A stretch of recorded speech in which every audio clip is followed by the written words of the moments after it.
I got the Tesla Electro phone, but not just that. I've actually spent the last 6 months, one by one, buying up 8 of the rarest limited edition smartphones in the world. So let's see if they're worth it, getting more and more expensive as we go. Okay. Number 8 is the Pac-Man phone by OnePlus, which is now valued at $600. Beautiful box though, wow. We've got manuals and stickers as the first thing, a standard OnePlus charger, the phone, a classic red cable, but then also a secret compartment, which is hiding this bespoke Pac-Man case inside of it. I freaking love this phone. There's a whole suite of custom Pac-Man wallpapers. OnePlus has retrofied the icons and the interface. Pac-Man eats the dot as you scroll. This is wild. There's a brand new fingerprint scanning animation. It's actually unlocking so fast I can't see it properly. There are challenges within the phone that actually unlock new Pac-Man themed goodies. There's a new camera filter just for this phone, but that's not even the coolest bit. What do you think to this back panel? It's okay, right? Kind of plain, just a single Pac-Man floating randomly over here, but then you turn the lights off to reveal what he's actually doing there. Crazy to think that this is like the cheapest phone on the entire list. So let's step it up with the $700 Dragon Ball Z smartphone, which is a collaboration with the phone company Realme. Literally every part of this packaging is rammed full of Dragon Ball Easter eggs. I'm not a die-hard fan of the show, but I did used to watch the episodes as a kid, and man, this is taking me way back. Even the SIM ejector tool is shaped like a Dragon Ball. And then we get the phone. What a color! It's a really considered balance between the blue and the orange. Love that little accent right there. This is stunning. And it's just the right amount of customized. Like, it's very clear that this is a Dragon Ball Z phone, but at the same time, I'm just glad that it doesn't have the entire cast's faces plastered over it. We've got the usual set of custom wallpapers, and also an icon pack that auto-applies to every icon, not just a few that it's been configured for. I appreciate the effort, but that doesn't mean that I think it looks good. But one thing that they've absolutely smashed here is the Dragon Ball Z charging animation that you see when you plug the phone in. Now, I've actually been even more excited about number 6, the $800 League of Legends smartphone by Oppo. Largely because if you've seen my other videos in this series, you will know that Oppo knows how to make a limited edition. Tell me this isn't the coolest smartphone box you've ever seen. So, you know the theme here is League of Legends. Well, this rocket is one of the special moves that you can use in the game. So, in the bottom compartment you get a figure. That's the character whose move it is. But slide out the cylinder and you get 2 further sections. The first has a case for the phone, very precise and matte, and then below that you get the bullet necklace that this League of Legends character is known for wearing. But this is my favorite bit. That necklace doubles as a secret SIM ejector tool to make sure that you always have one with you at all times. Come to think of it, I probably wouldn't recommend wearing a bullet around your neck all the time. The other side has the phone, a completely custom 65-watt charger, and of course a cable to go with it. I still can't get over the fact that this box is a freaking rocket. Oh, the buttons. This is so slick. The fact that you have the neon blue and purple around the edges, the textured matte finish in the middle, the League of Legends logo engraved on the side rails, as well as, check this out, the buttons on either side are themed to the color of the side that they're on. This wallpaper is wild. That transition though, oh, these phones get me far too excited. And the Android skin is very heavily customized, maybe too heavily customized. But Oppo has not let me down when it comes to effort. There's an LED ring around the cameras. Very cool. Very impractical, given that you can't actually see it while you're using the phone, and also that it's barely brighter than the neon edges. All right. Ramping up further then to number 5. This smartphone, designed by OnePlus, is based off a game that I actually play, Genshin Impact, which has made a bit of a splash because it also happens to be one of the most demanding, beautiful games ever on a mobile. Oh lord. These boxes, they keep getting better and better. There's an envelope, which contains what I'm assuming is codes for in-game items, and a pin badge. Can't say I'll be wearing that one. And then if we turn this top layer around, there's also a poster of one of the Genshin characters using this specific OnePlus phone. Again, that's kind of a really weird, specific thing to want to use though. Oh, this is nice though. Then there's a case which has multiple layers in its design for a bit of depth. It also has an external cooling system, custom branded too. It's a really thoughtful inclusion. And then the phone box, which below the outer skin is a much more traditional affair. You get the device on top, and then a more standard OnePlus charger, OnePlus case with a rubbery material, and a normal red OnePlus cable. It kind of looks like most of the budget went into the box contents. The phone itself is pretty vanilla looking. I feel like there should at least be some sort of custom icon pack or custom wallpaper, but There's nothing. So I guess the only standout feature is this. Plug this in, turn that on. Wow, that's actually very quiet for how fast the fan is spinning. And that is like freezing cold to the touch. So it probably will help quite a lot with sustained gaming performance. Oh, it is actually also cooling my hands from the sides. That's nice.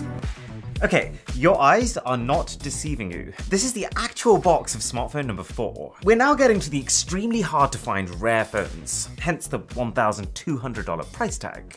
Worth it for these peels though. Wow. Goodness me. You might have heard of a manga series called Detective Conan.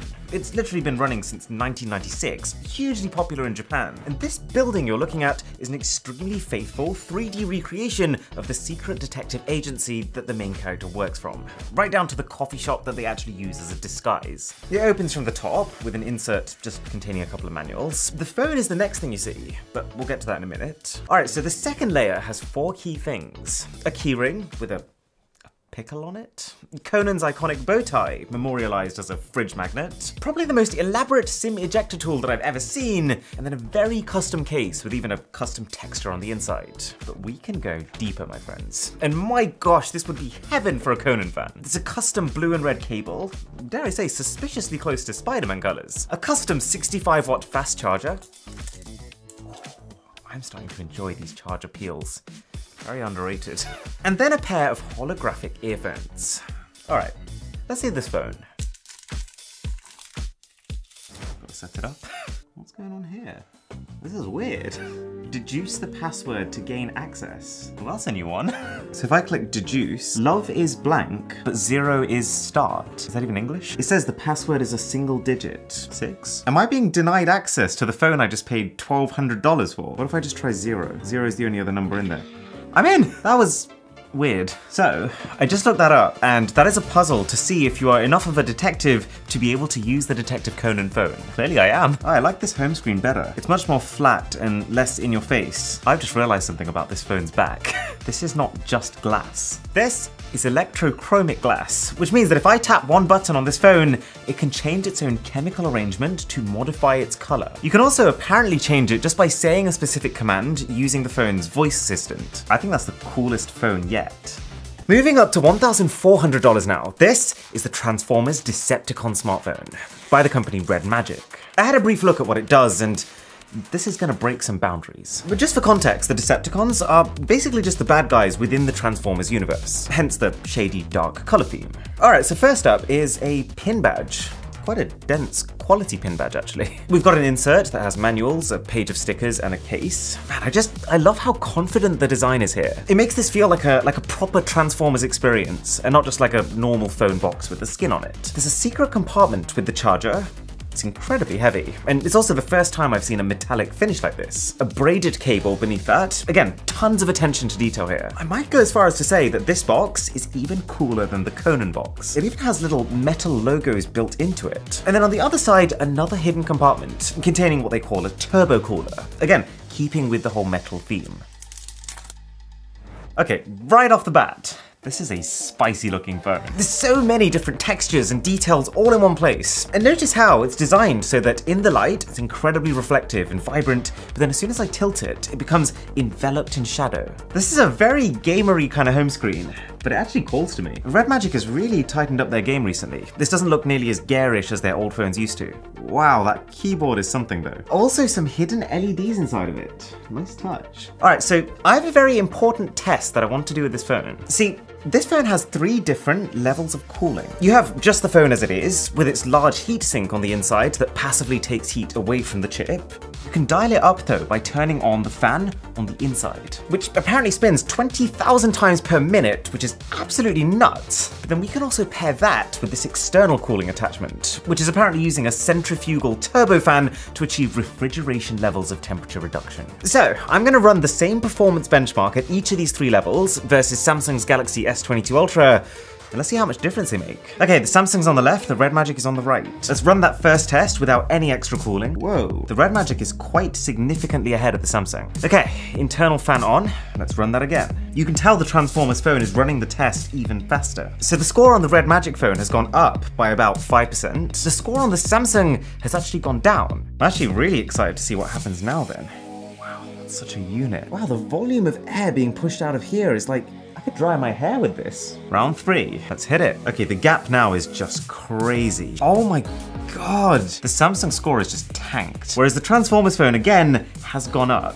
But nonetheless, it goes to show that by using a cooler like this, you can very well sustain your maximum level of performance. Wow, they've added so many camera modes. And there's also a ton of genuinely interesting camera filters here too. All right, let me try and take a selfie with this Cyberpunk one. Look what it's done to my eyes. Okay, but now, at number 2, is where the price starts to jump up dramatically. You know how the last phone was $1,400, right? $8,100 is how much this phone costs. And yeah, it's not even the most expensive on this list. So if you are enjoying this video, then a sub to the channel would be priceless. This is the Tesla Electro phone. It's designed by the Caviar company and apparently infuses the design elements of a Tesla into a smartphone. I always get nervous to do these expensive phone unboxings. They always find a newfangled way of presenting these phones. Caviar Royal Gift. Getting closer and closer. It's even heavier than normal Caviar boxes. $8,100. That's 8 times the cost of a normal iPhone 13 Pro. 3, 2, 1. Oh my gosh. That is so cool. Normally these hyper expensive phones, they're just too much. They're almost like garish, but this is actually almost tasteful. I'm a big fan of that. Let's see what else we get inside. Whew. So underneath that we have an insert, which has a whole load of things inside of it. So there's the certificate of ownership, there's an international warranty, there's the gift guide, and then, what are you? I'm 99% sure that this is literally just a piece taken off a car. Maybe that's our certificate of authenticity. Okay, so we also have a charging brick. Okay, just a very standard white power brick. Very standard pair of earpods. Then the cable, which is again, just very standard smartphone charging cable. But this is what I want to see. Somebody does it. We're out. That is like 2 iPhones worth of weight. There's so many different sections here. And every single one has its own elevation and its own texture. Okay, so right in the middle, there's a textured aluminium plate, which is apparently made from an actual melted down Tesla. There's a copper insert going through the middle, which represents how it's arguably the most important metal in the construction of an electric car. It's needed for all the wiring. There's these white sections, which are also lightly textured, almost like a carbon fiber type thing. And then all the black stuff is basically just titanium. And there's a reason that you don't see any mainstream titanium phones. It is up to 30 times more expensive than aluminium. But, I mean, I recently shot a titanium phone with an air rifle, and it actually bounced the bullet back. So the benefit is that it's extremely strong. Okay, you can see Elon Musk in the top right. Then I think it's a Tesla Cybertruck. Then the logo. Below that I think is a Model S. And then right at the bottom I think is a Tesla Roadster. The fact that it is just a fairly normal iPhone at its core is both a little sad for the tech person inside of me, who would have loved a completely new Tesla operating system to review, but then quite possibly also a benefit for the billionaires actually buying this who already have an iPhone and just want a faff-free, fancier version of it. So this is limited edition number 3 out of 99. But phone number 1 takes this rarity to a whole new level. We're talking about a phone released back in 2015. A phone that I probably would have given my right arm to own back then. And it's even rarer now. Getting this smartphone has basically been an entire year of actively monitoring eBay alerts until someone listed it. And it practically doesn't even exist on the internet anymore. The one I have here is valued at around $12,000 right now, but people have paid up to $91,000 for one of these that had a special serial number. So the first thing you see is a metal decal of Iron Man himself, a message that reads, "We are greater than I." I swear, this was one of the best collabs Samsung has ever done. A wireless charging pad meant to resemble Iron Man's heart, which is fitting because that's what's keeping the phone powered up. You got the smartphone, a charger and a cable, just the standard Samsung ones unfortunately. There's a plain-ish case, but it's made to be like that to complement the phone itself, so, you know, I'll forgive it. A pair of standard Samsung earphones. Man, remember when Samsung used to give earphones with all phones? A SIM ejector tool, couple of documents, and then a little card to tell buyers that the film is in cinemas now, as if the 5 extra tickets they'd sell as a result of this actually meant something. Okay, this one plastic peel is about to cost me about $3,000 in value. Oh my gosh, it's so light. You kind of forget how light phones used to be. It's like, it's barely there. Let's turn it on. Oh my gosh, this moving parallax wallpaper is so 2015. It's also so fun to see a phone that has different colored borders to just the black that we get on everything now. Funnily enough, the S6 Edge was the first mainstream phone to ever have a curved screen, and Samsung went all in on it. You might know, by the way, that just a couple of weeks ago, I went to see Mr. Beast in America. And while I was with him, he strongly recommended that I watch this show called Death Note. It's free on Netflix, he said. So anyways, I searched high and low for this show, like I was convinced that I was typing it wrong, until I realized it's only available on the US version of Netflix. So, by booting up Surfshark VPN, I was able to change my location from the UK to the US, and all of a sudden access the entire library of US Netflix shows, including Death Note, which I've just finished. And wow. Surfshark costs literally $2.49 a month, which split between the 7 people I share it with is 36 cents. And if you hit the link in the description and use the code BOSS, you will get it not just for that $2.49 a month price, but also 3 extra months for free. Fully refundable if you don't like it.